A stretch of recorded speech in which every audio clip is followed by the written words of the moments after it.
Okay, so the solo growth model, again, it's essentially looking at this question that economists have been looking at for an incredibly long time, of why some countries are rich and why other countries are poor. And what this growth theory allows us to do is it allows us to see how government policies, how tax policies, how shocks or sudden events change the acquisition of capital over time. And what this solo growth model essentially implies is that capital is important because it makes workers more productive, and more productive workers earn more, but then also save more, which in turn leads to even more capital production.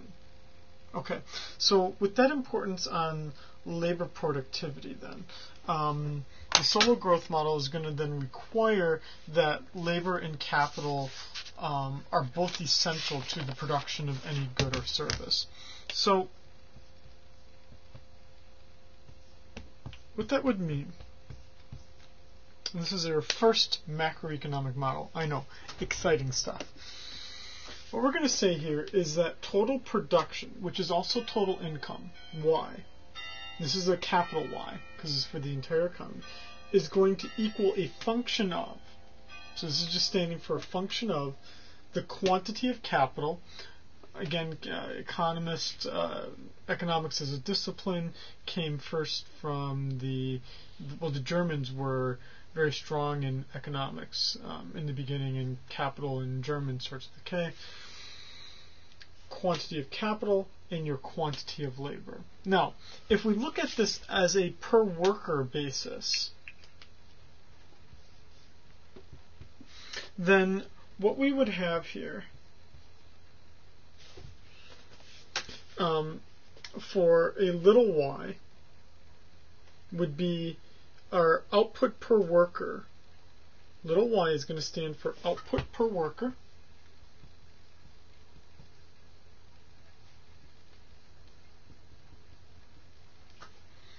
It is going to basically be your total production divided by your total number of workers. You can, as you might imagine, we could also look at the amount of capital per worker.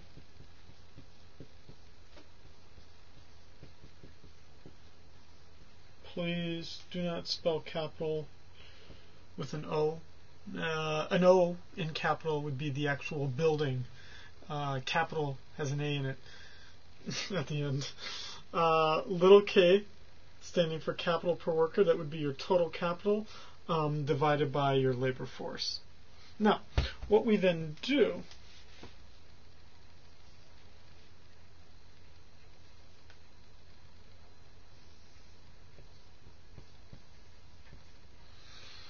is we start to graph out the output per worker as a function of the capital per worker.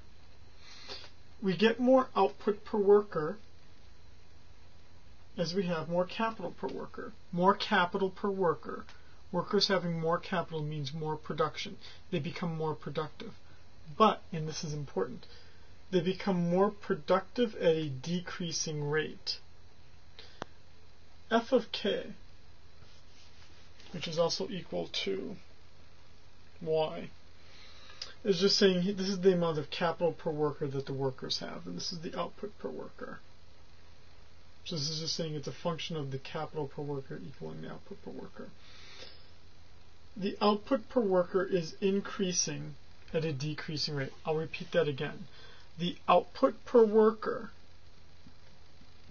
is increasing at a decreasing rate. The slope of this function is called the marginal productivity of capital, MPK.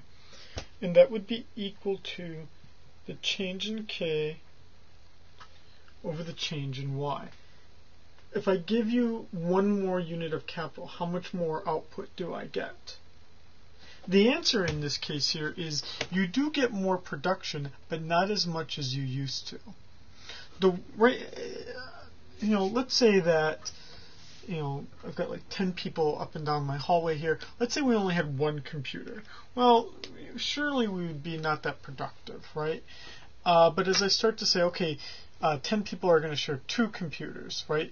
Well, then we're all going to become more productive. And right now we're at the state where each worker has 1 computer, right? But what if I had like 10 computers on my office? I might be a little bit more productive. In the case of making these videos, I could have 1 computer just processing videos and putting them on YouTube, right, and converting them. Instead, I make a video and then I have to stop and then do the conversion and then start a new video. So I might be a little bit more productive with 2 computers. But with 10 computers, I don't know. Well, geez, I would be a real nerd. But on top of that, right, I would have them like stacked up, maybe as decorations or something. I'd probably use one for like, I don't know, probably watching a movie or something, or watch some Netflix or something like that, right? I mean, I'd start doing wasteful stuff that doesn't make me more productive. And that's the case right here. It's becoming flatter and flatter. May even start to fall if I start using it to, like, print cash or something like that. Okay, so now the question then is, what happens to this solo growth model when we change things around? Let's say that first technology becomes better. If technology becomes better, what it actually does is it shifts up the production function.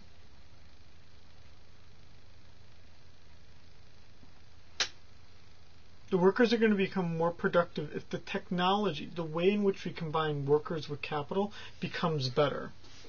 Now, other ways that we could look at this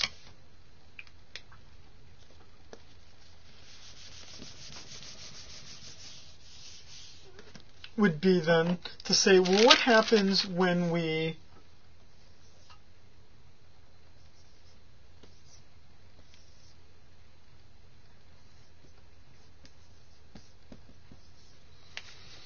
want to look at how much is actually saved and how much depreciation is there? Well, this is the total output per worker. It's also the total income per worker. That would mean that a function of that could be S of Y. Let's say that my savings rate, little s, is 20%.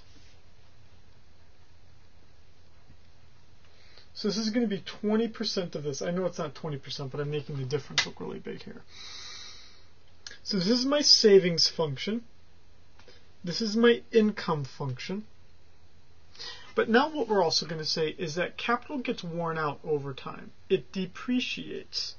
That depreciation rate is constant. Let's say that it's always 0.1. So this is going to be a straight line, my depreciation line. This is my savings function. That's my income function. Your eye should naturally be drawn to that meeting point. What are we saying at that meeting point? At that meeting point right there, savings is equal to depreciation, capital being worn out, which would basically mean that we're saving just enough to replace what's being worn out. This is called a steady state equilibrium. And the amount of income that we have at that point would be right there. Now, what happens if we're over here? Let's call that scenario 1. What happens if we're over here? Scenario 2. We're going to look at that in the next part of the video. Oh, it's such a cliffhanger, huh?